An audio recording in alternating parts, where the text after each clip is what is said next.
আসসালামু আলাইকুম সুপ্রিয় দর্শক, আপনাদের ভালোবাসায় আসলাম অসহায় মেয়ের জীবন গল্প নিয়ে। আসসালামু আলাইকুম। ওয়ালাইকুম আসসালাম। আপু, তুমি কেমন আছো? জি, আলহামদুলিল্লাহ ভালো। হ্যাঁ, তোমার নামটা কি আরেকবার জানতে পারি? লাবণ্য। লাবণ্য। তোমার হোম ডিস্ট্রিক্ট যেন কোথায়? জামালপুর। জামালপুর। জি। তোমার ফ্যামিলিতে কে কে আছে?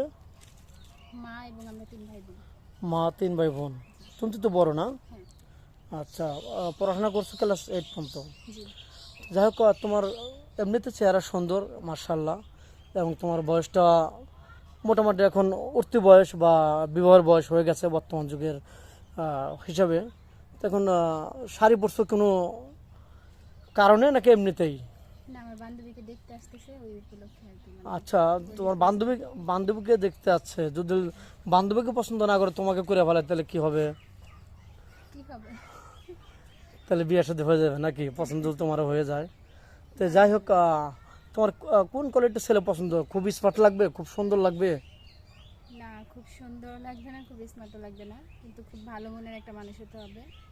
কেন, তুমি তো স্মার্ট, খুব সুন্দর, তাহলে স্মার্ট স্বামী লাগবে না? স্মার্ট আমার সাথে থাকতে থাকতে হয়ে যাবে হয়তো, তাই? কিন্তু অতটা আচ্ছা স্মার্ট মানে বেশি স্মার্ট লাগবে না। স্মার্ট ছেলেরা বেশি একটা ভালো হয় না। আচ্ছা, অনেক মেয়ে স্মার্ট স্বামী চায়, তার চেহারা অনেক ভালো, কিন্তু দেখে যে সে নাইট ক্লাবে যায়, অন্য মেয়ের সাথে পড়তে করে, তাহলে ওই চেহারা কি দাম আছে বলো? না, এগুলো চাই না। অতটা স্মার্ট বা অতটা হ্যান্ডসাম সুন্দর এগুলো কিছুই চাই না। এই নর্মালি ভদ্র নম্র এরকম একটা ছেলে চাই, যে মানে যার মন মানসিকতা অনেক ভালো হবে, এরকম আর কি। আচ্ছা, তোমার কথা খুবই ভালো লাগলো। তো যাই হোক, কোনো প্রবাসী ভাই যদি বয়স 40, 35, 36 হয়ে গেছে, তার বউ অসুস্থ আছে দীর্ঘদিন যাবত, তার টাকা পয়সার অভাব নেই, সে আর একটা বিয়ে করতে চাচ্ছে, তোমার কি কোনো আপত্তি আছে? আমার আপত্তি নাই, মানে তার বউ যদি চায়, যে পারমিশন দেয় যে হ্যাঁ তুমি বিয়ে করো, বা পরবর্তীতে কোনো ঝামেলা হবে না, তাহলে আমি রাজি আছি। আচ্ছা, তুমি বুঝাতে চাচ্ছ যে তুমি মেয়ে হয়ে আর একটা মেয়ের সংসার ভাঙতে চাই ভাঙতে না, চাও নষ্ট না, করতে কিন্তু চাই না। যদি অনুমতি বা সম্মতি থাকে জি। তাহলে আমি হাসিমুখে হ্যাঁ। মেনে নেব। তো যাই হোক, তোমাকে কোনো প্রবাসী ভাই বিয়ে করে বাংলাদেশে রেখে গেল, তার বাড়িতে রেখে গেল, প্রতি মাসে টাকা পয়সা দিল, তোমাকে চালালো, তুমি কি শ্বশুরের সাথে দুর্বলতার সুযোগ নিয়ে খারাপ ব্যবহার করবে? না, অবশ্যই না। যেমন তুমি দেখছো স্বামী তো আমার বাইরে আছে, আমি তাদের সাথে খারাপ ব্যবহার করলে আর কি, সে তো দেখবে না, আসবে 5 বছর 3 বছর পরে, খারাপ ব্যবহার করার কি আছে? ওনারা তো আমার বাবা মা, ওনাদের সাথে কেন খারাপ ব্যবহার? এরকম দেখবে তো। হ্যাঁ, দেখবেন। এখন তো অসহায়, খুবই সুন্দর করে কথা বলতেছো, তখন তো ওর এই রূপটা চেঞ্জ করবে?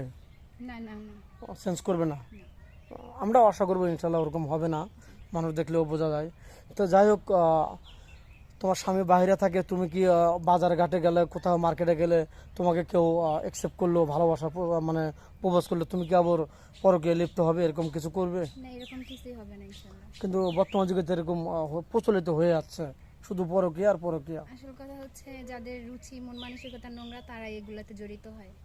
আর যারা মানে একটু নর্মাল ফ্যামিলির লোক বা কষ্ট জিনিসটা বোঝে, তারা কখনো এইসব জিনিসে যায় না, এগুলাতে লিপ্ত হয় না। যাই হোক, তোমার সংসারে যখন এখন এখন কষ্ট আছে, তোমার কোনো চাহিদা নেই, কোনো ওরকম একটা নেই যে আমি কোথাও ঘুরতে যাব, অনেকে অনেক জায়গায় ঘুরতে যায়, তোমাকে বিয়ে করে তোমার স্বামী যদি বলে, তোমাকে প্রশ্ন করে যে তুমি কোথায় ঘুরতে যাবে, তাহলে তোমার কি এরকম জায়গা আছে যে স্বামীকে নিয়ে ঘুরতে যাবা? না, হাজবেন্ড যেখানে নিয়ে যাবে সেখানে। তোমার স্বামী যেখানে নিয়ে যাবে ওখানে ঘুরতে যাবে নাকি, তোমার কোনো চাহিদা নেই না, আমার কোনো এরকম? চাহিদা নেই। আচ্ছা, বুঝতে পারলাম। তো যাই হোক, তোমার লোক অনেক সুন্দর আছে, তুমি কি জীবনে প্রেম ভালোবাসা করছো? সত্যি কথা বলবা, অনেকের মানে সবার জীবনে প্রেম ভালোবাসা আছে, তোমার জীবনে কাটছিল? না, করি নাই, বাট একজন লাইক করতো, পছন্দ করতো, আমি করি নাই। কারণ? এখনকার রিলেশন তো মানে বেশি দিন টিকে না, আজকে আছে হয়তো কালকে নেই, আর সবই হচ্ছে ফেক। তো আমি চাই না কোনো রিলেশনে ঢুকতে, আমি চাই ডাইরেক্টলি ভালো মনে যদি একটা মানুষ পাই তাহলে বিয়ে করে নেব। খুব সুন্দর কথা বলছো, কথাটা আমার খুব ভালো লাগলো। তো যাই হোক, ভিডিওটা অনেক লং হচ্ছে, আর বাড়াতে চাচ্ছি না, তোমাকে কিভাবে পাবে বলো তো? আমাকে পাইতে হলে আপনাদের এখানে যোগাযোগ করতে হবে, আপনাদের সাথে যোগাযোগ করলে আমাকে পাবো। মেয়েটার কোনো ফোন নেই, ওর চলাই খুবই দুষ্কর, খুব কঠিন, সংসারে বর্তমান খুব অনটন, অসহায় আছে। তো যাই হোক, স্ক্রিপ্টটা বাড়াতে চাচ্ছি না, আমাদের নাম্বার দেওয়া থাকবে, কেউ ভিডিও কল দেবেন না, দয়া করে কেউ ভিডিও কল দেবেন না, অডিও কল দেবেন, ভিডিও কল দিলে ব্লক করতে বাধ্য হব। সুস্থ থাকবেন, ভালো থাকবেন, এই বলে শেষ করছি। আল্লাহ হাফেজ। 5 মিনিট।